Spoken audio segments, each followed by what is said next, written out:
Well, it's good to be here. This is my home church, so I'm glad to be up here speaking this Sunday. But before we get started, am I getting feedback? Before we get started this morning, I wanted to tell a little story about a woman who was on a cliff, a steep cliff, and she slipped and she fell. But fortunately, she was able to grab onto a branch as she was going down. Hanging on for dear life, she looked up and screamed toward heaven, "Is anybody out there?" A loud voice boomed from the clouds. "I'm here. Have faith. Let go of the branch, and I will catch you." The woman paused, looked down at the 1,000-foot drop, looked back up and yelled, "Is anybody else up there?" How many of us have prayed to God and didn't like the response we got? We thought we had faith, and all of a sudden we're really questioning our faith because we don't like what direction our life is going. And then when we question God or we have doubts, then we start feeling guilty because everybody else around us is saying, just have faith, trust. But you're not having that at the moment. So this morning, we're going to be looking at the Psalm 27 about what place doubt has in the life of faith. Here's something you might not know about me. I write with my left hand, but I use scissors with my right hand. I can play tennis and other kinds of sports terribly with both hands.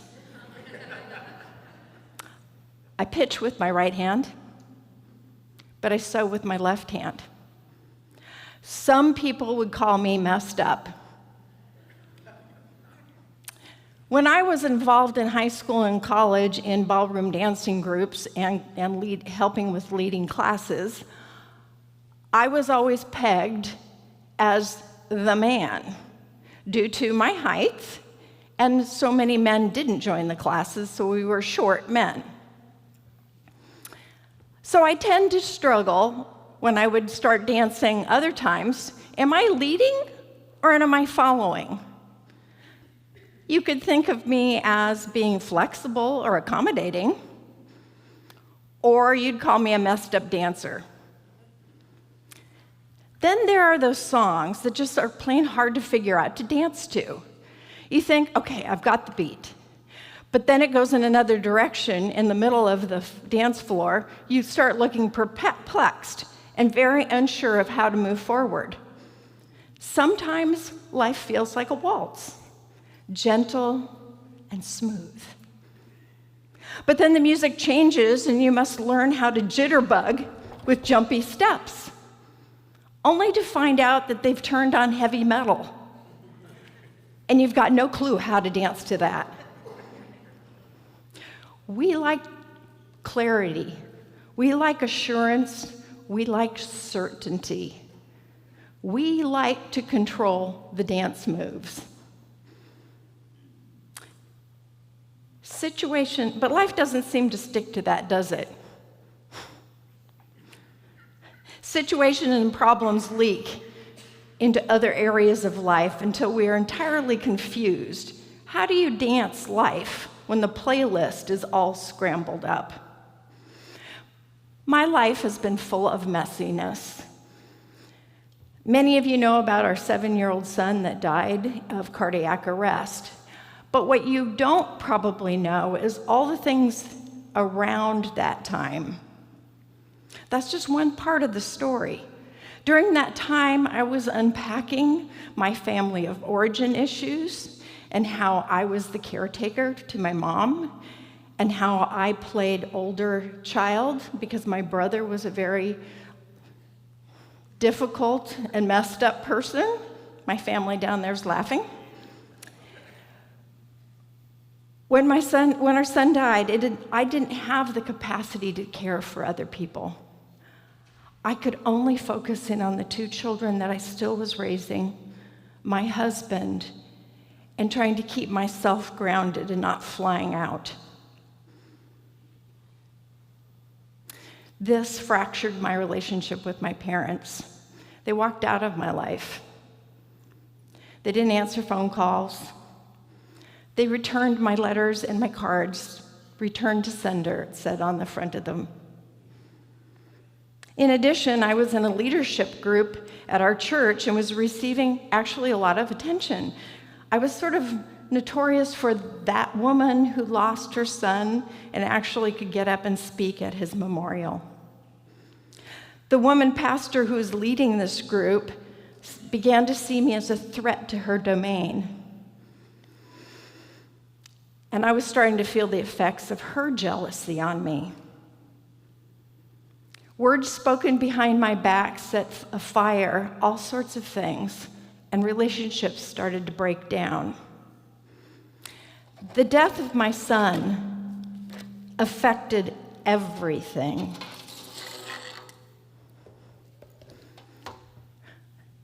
My son's death may have pushed that one, but everything in my life started changing. I had nothing of security in friendships anymore, of extended family changed, and my church changed, and I was disoriented. How many of you have felt that way? Oh, say it out loud. Can I hear it? Okay, you're awake and you're with me. Yeah, it's hard when something changes. We think it's one problem when we realize it's hit everything in our life. So I'm going to set this up here so I don't wobble around with it. But keep that in mind. The truth, when problems arise in our life, it hits all sorts of areas of our life. It's not isolated. We don't know when our life will settle down, do we? And we don't know how it's going to turn out. Anything could change the direction of our lives.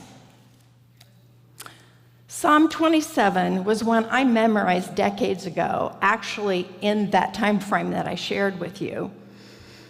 And it's been my guide to dancing since then. I can't recite it clearly anymore. I can recite parts, but that's what age does to you. But I can remember what it means to me. And I think it'll be clear how much this psalm fits my own story. I used the working title for today, A Messy Song, When Trust Dances with Doubt. Scott read Psalm 27 for us, so now we'll walk through it, little chunk by chunk, 4 little chunks we'll look at, and we'll be able to see what's going on in David's public life as well as his interior life. And I'm sure each of us will relate to parts of this, if not all of it, because it can be easily adjusted to maybe not the depth of what David was going through, but we all have chapters that look something like this. So if you want to look farther into David's life when he writes this psalm, it's in 1 Samuel 16 through 30. I'd encourage you to go home and read it this week, and then go back to Psalm 27. Because it's attributed to David, the shepherd boy who became the king of Israel. He lived a life marked both by divine promise as well as human problems. The prophet Samuel had already been anointed David as a successor to the first and still living king, Saul. Think about that. After David's miraculous slaying of the giant Goliath, David, unsurprisingly, became very popular with all the people. And also not surprising, Saul began to get jealous of David. How would you feel if you knew your successor was already on your heels, already been anointed, already been shown off as an incredible leader, and there you were still there? Saul became so jealous of this rising star that he had spears thrown at him when he was in court. And then he had so many death threats against him that David had to run.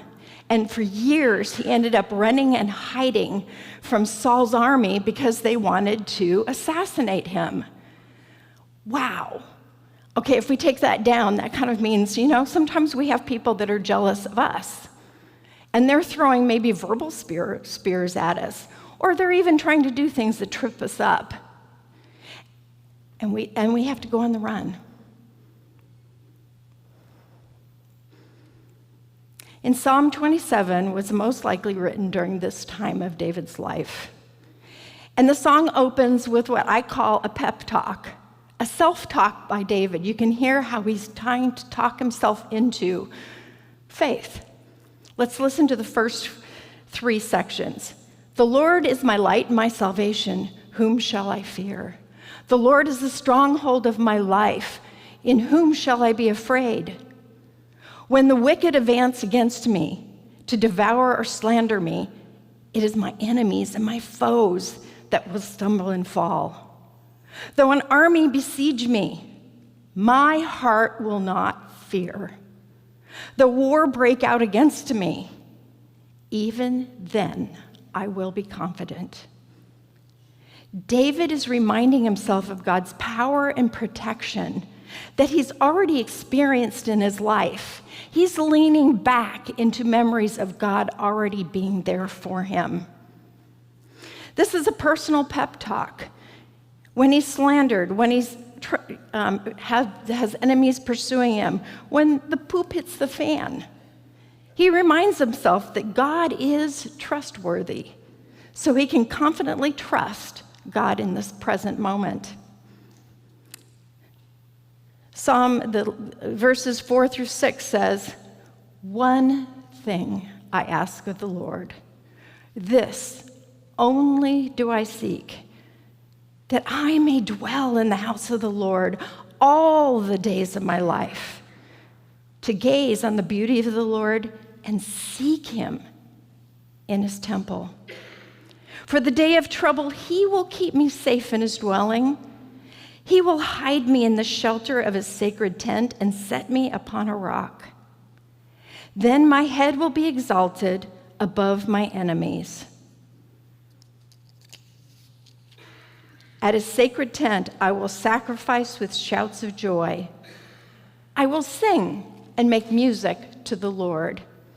So here we hear him reminding himself even more about how God has taken care of him in hard times, that he's committed to seeking the Lord.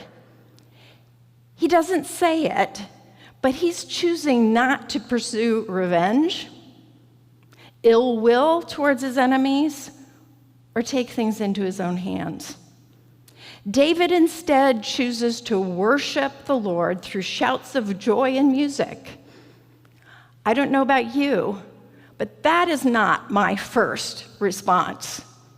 I don't go around singing and shouting joy to the Lord when I'm struggling with my world moving around.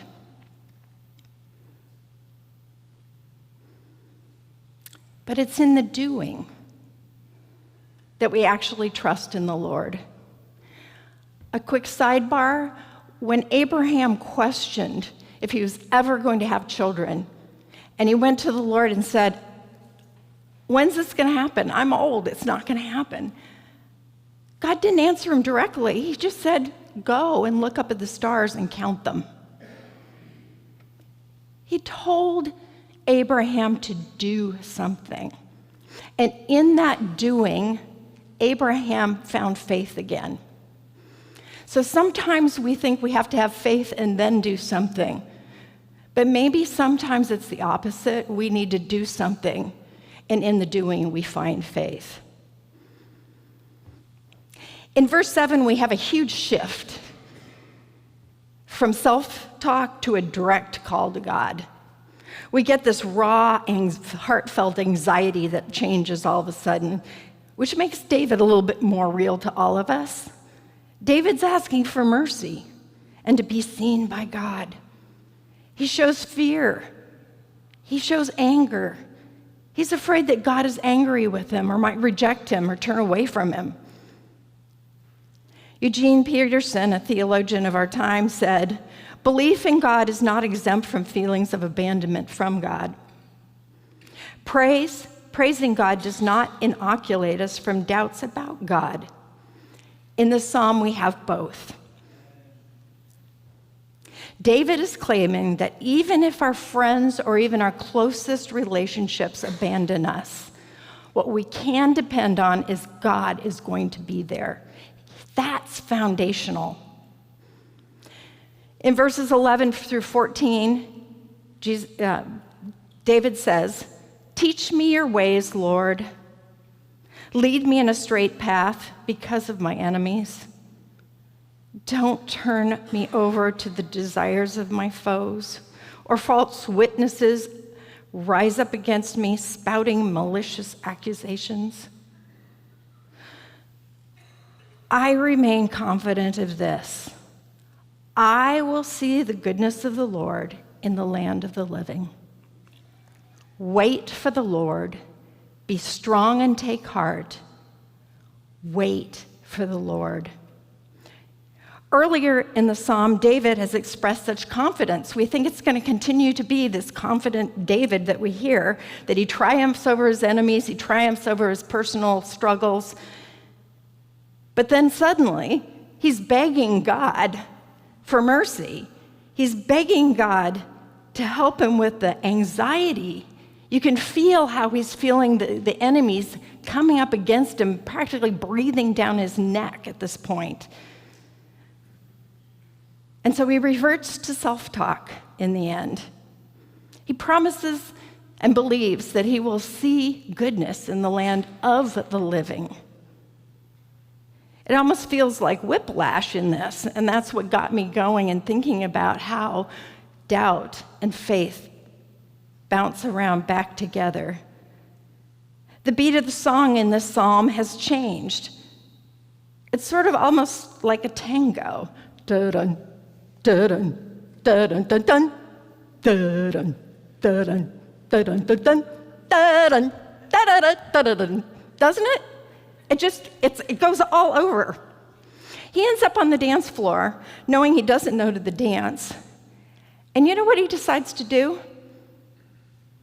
He decides that waiting is the wisest option.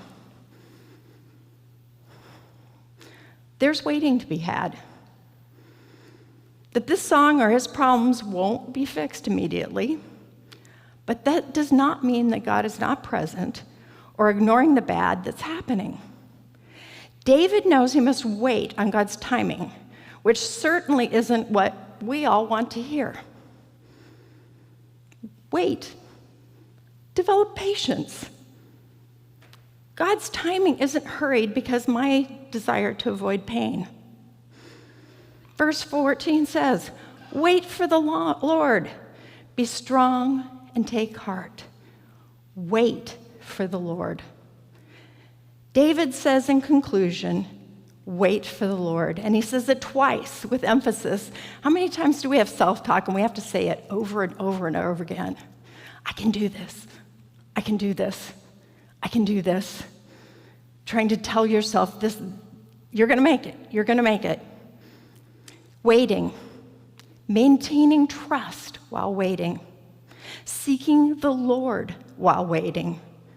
Practicing healthy self-talk while waiting. Trust and waiting are action verbs. So much of our faith is based on our actions. In the Gospel of John, we find Thomas, many people call him Doubting Thomas, who didn't believe that Jesus had risen from the dead. And he needed to have proof. He needed something to happen to prove what he was doubting. He wasn't struck down dead, was he? Jesus came to him in his doubt and showed him who he was. What that tells me is we're not going to be struck dead for questioning and doubting our faith. That's good news. Because I doubt a lot of times. I may be up here saying things, but I live with doubt a lot of the time. I question everything. I'm the kid that you wouldn't have wanted in a youth group. You don't want me in your small group either, because I start asking questions that nobody wants to really address. But that's me. Now, going back to my own story, I had 7 years no contact with my parents. It was as if God had removed me from their lives and my roles with them as an enabler. God needed time to work in my life and to work in theirs. In those 7 years, my mom contracted ovarian cancer, but she also met Jesus, which changed everything for her. I wasn't the one to walk with her into that relationship, but God had somebody else very special to walk with her during that journey. During those 7 years, I got healthier, and my relationships got healthier. But it was all during the waiting, what felt like waiting. As for the jealous woman leader, well, it didn't let up. And my husband and I ended up moving down to San Diego for a while, which ended up being a good thing because I went back to school, got some degrees, got some understanding of my gifting, grew into a leader that I didn't know I was. And as a side note, I didn't have to take that leader on. She was later removed from her staff position as her jealousy started rolling into other places in the church. And finally, the elder board saw what was going on and removed her. She was God's responsibility, not mine.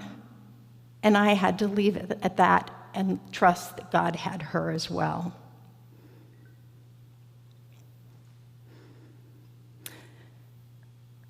Messy song when trust dances with doubt. Let me wrap this up. Psalm 27 maintains a gritty honesty as it dances back and forth between doubt, fear, and trust.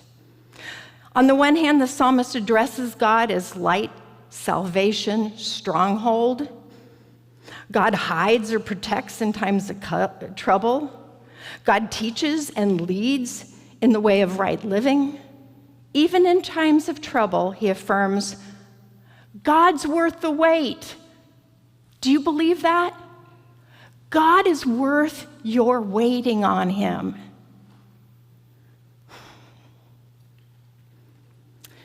So whom should we fear?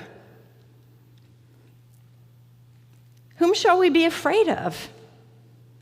David had adversaries, enemies, foes that were ready to fight him. You might too. This is an honest story about faith, where trust dances with doubt. The truth is a dance between the Lord as our leader and us as the follower. When we allow God to dance us in this life, we have to give up control, because what does not dance well together is faith and control. We must place our hand in God's hand. Take a deep breath in, release it, and rest in God's loving arms. God moves us to the song he's trying to teach us. Doubt doesn't have to be something that we avoid or deny. Faith and doubt are deeply intertwined rather than opposites. Doubt is not a lack of faith, but an opportunity to seek God's face. We deeply want security. We deeply want certainty. But uncertainty can serve as a crucial catalyst in our personal and spiritual growth. Real fear lives alongside honest faith. Doubt holds hands with genuine trust. Theologian Paul Tillich said it this way: doubt isn't the opposite of faith, it is an essential element of faith. How many times have we been told that in our life? Don't doubt, have faith, is what I always heard. But I like Frederick Buechner. He has a way of saying that just really sits home with me. Doubts are the ants in the pants of faith. They keep it awake and moving. I'll say it again. Doubts are the ants in the pants of faith. They keep it awake and moving. It's moving. Life of faith is grounded in experience because God's got you. Like the mobile set upon the foundation of the stand, the pieces still move. You're still going to have problems in your life. You're still going to have fear. You're still going to have doubt. But you know what? You won't ultimately blow away because God's got you. If you're still trying to lead your life, maybe today is the time to say, I'm going to put my doubts in God's hands. And maybe it's time for me to seek His face with my issues. The truth of authentic faith is both beautiful and, quite frankly, frightening. But God's got you. Let God lead the dance of your life. The wind will blow, hurricanes of pain may come, but God's presence will be there with you, holding you tight. Let's pray.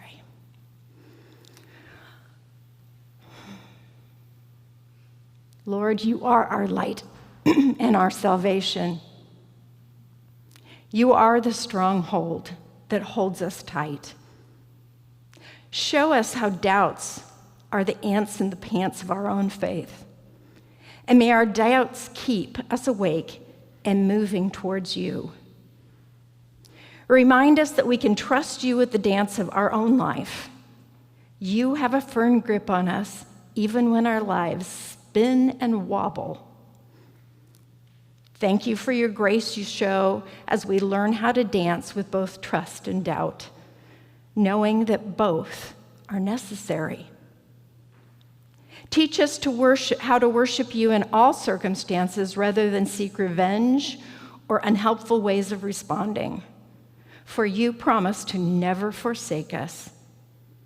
And in the act of worship, may we embrace trust one more time.